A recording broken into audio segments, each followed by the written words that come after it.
Does anybody remember what is a radical sign? Written as an exponent, right? So if I gave you guys like an x, and I asked what was the secret number out there that you don't see? 2. Good, Vinny. Right. Where did the 2 go? To the bottom or the top? Bottom. Good job. Now there was no number written as the exponent. What was this one? 1. Good job, and that went to the top part. Okay. Do you guys remember that conversion? A little bit? Right. This is going to be a big deal when we talk about logs. That's why when we did the conversion, it was like just one little part that we focused on. I didn't care if you guys evaluated it, but this was really the only reason why we even learned it. Now, this stuff is pretty just different, right? You guys have never seen this before, so make sure you guys are like paying attention. Now, these things called logarithms hold a lot of the same properties as exponents did. So one thing we're going to be doing is when you guys see a log with 2 things being multiplied, okay, multiplication is really going to mean we're going to be adding them. Because when you guys multiply things, don't you add the exponent? So when we are doing multiplication with logs, right, instead of actually multiplying them, we're going to change it to be addition.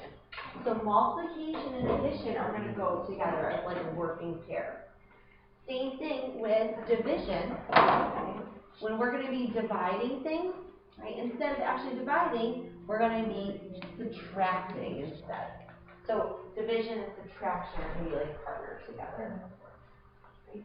Now the one that's always a little weird is this thing called the power rule. Okay?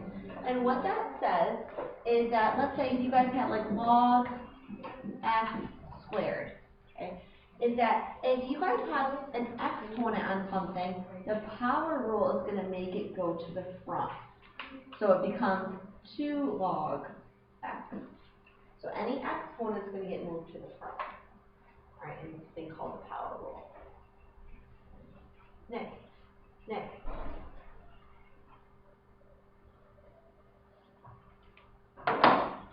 Let's try teaching you logarithms.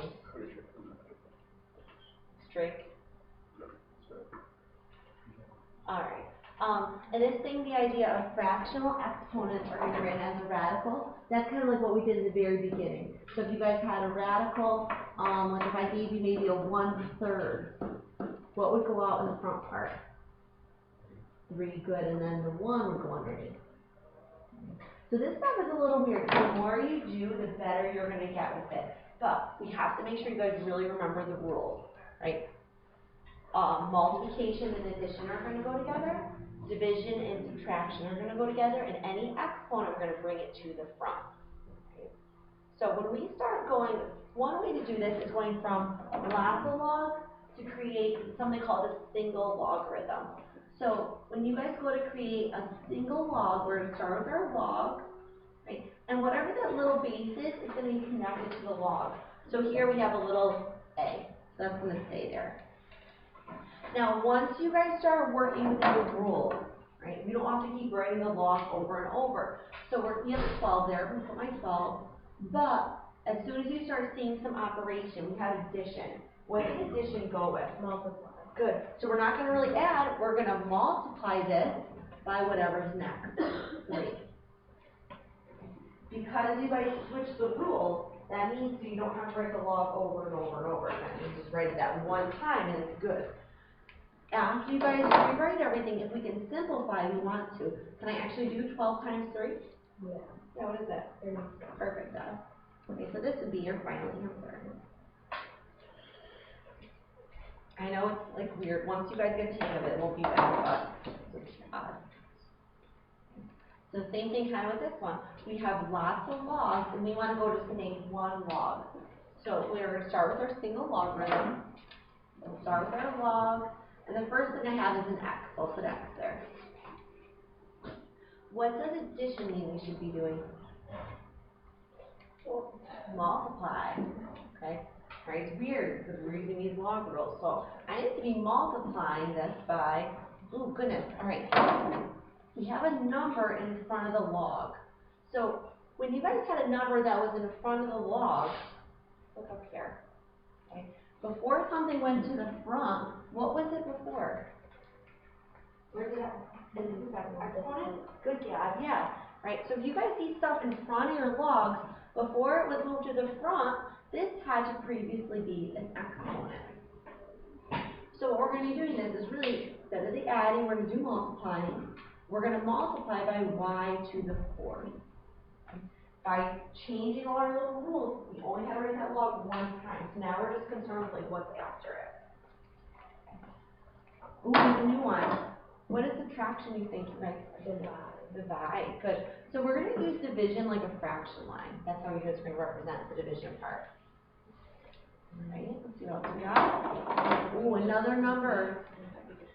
Close. Well, the minus is the division part. So think just 5 in there. So not negative 5, just positive 5. Yeah. Since you had that number in front, before it was in front, it had to be an exponent. C to the 5th. What do you guys think about this so far? Would that like be the answer? That's it, yeah. Yeah, this is it. I mean, you won't see like a dot for multiplication. You would see something like just log x y to the 4th over c to the 5th, like that. You know what I mean? Do we have to write log? Yes, you have to write the log. That's part of it. Is that like by, you know how we switched a lot of the operations and things? We were able to do that because you were going from a lot of logs to one log. So the idea is important. Let's try another one here. This sucks, sorry. Oh gosh. Alright, so if you guys are going to go from lots to just one, okay, start with whatever you have first, and then you got to kind of, as soon as you guys see an operation, change it. So what are you going to do with subtraction? Divide. Divide, good. What are you going to divide by? 2 to the 4. Close. Just the 4. Why not the 2? Well, the 2 is connected with the log. Oh. Okay, so you know how you write the log one time? Whatever is connected with it, that little base is only saying things like connected with the log just one time. Can we simplify the 16 divided by 4? Yeah, good. So I would just make this log 2, 4. That's it.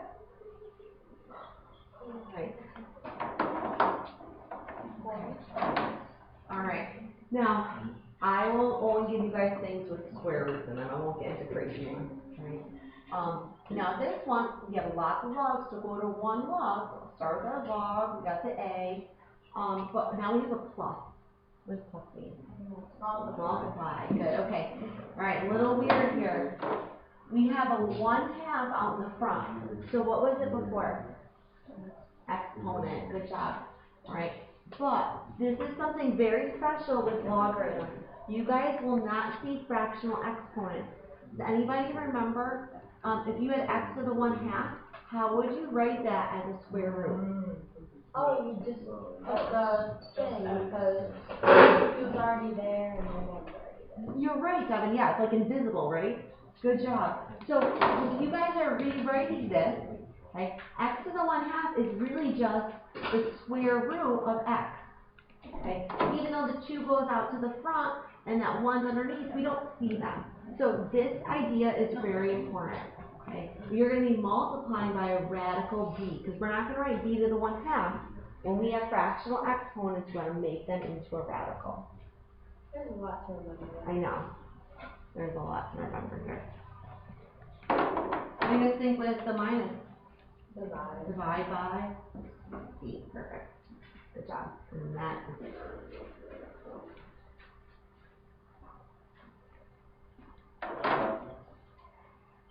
All right, I'll do 2 more with you guys, and then I'll do try 7. We'll go to 8 in here. Okay, so if you have a 3 in front, where did it go? To the P. To the P as an exponent. You got it, Devin. Great job. All right, so I'm going to start with my log. That little 2 is connected with the log. Okay. Now I have a P cubed. Okay. The next part you have is an addition sign. What does addition mean? Multiply. So we're going to times this. Ooh, I have a 1/2 out. Radical R. Oh, you got this, Devin. Good job. That r to the 1/2, you can't write it like that, but r to the 1/2 is really radical r. Good job. And what is minus z going to do? Divide by z. Great job. Yeah, it's so good. So good at these logarithms, Heather. Last one here. Okay, so we have a 1/2 out in front.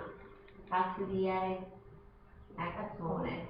Okay, so start with our log. How are we going to write that? So, a to the 1/2 or radical a. Good job. Nice work. Okay. Then we have a plus, so that means multiply. Good. All right, what is that 1/2 going to do? Good job. All right, and we have a minus sign. All right, and then easy. Good job. So we got C. That plus means we need to times, and then D. Right. You guys could leave it like this. If another way you might see this, so if this wasn't a multiple choice, you could also see it like this. Log radical A times radical B would just be radical AB. You might see it written like that too. Over CD. Both of them are right. It just depends. Why don't you guys see if you could do number 7 and pick out which one that the top is equivalent to.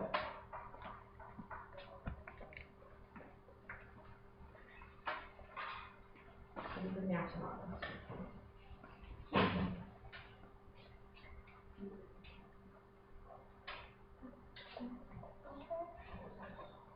Perfect. Good job.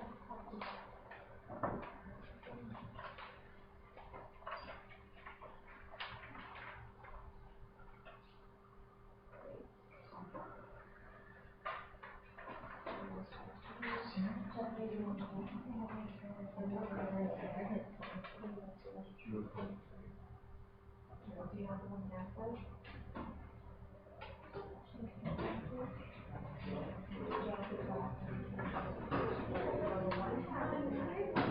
Each number in front of the exponent. Good job. Right exponent on 1/2. These are turning into a radical. Yep. This is like radical. And then the minus on the divide.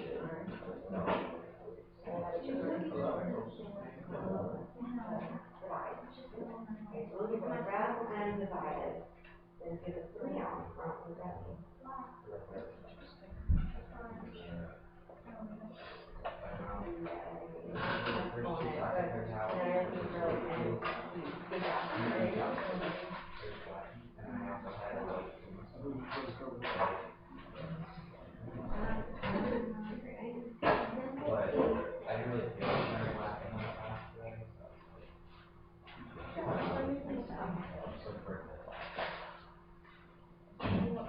If you did do this one before, then the 1/3 should be like this one's good.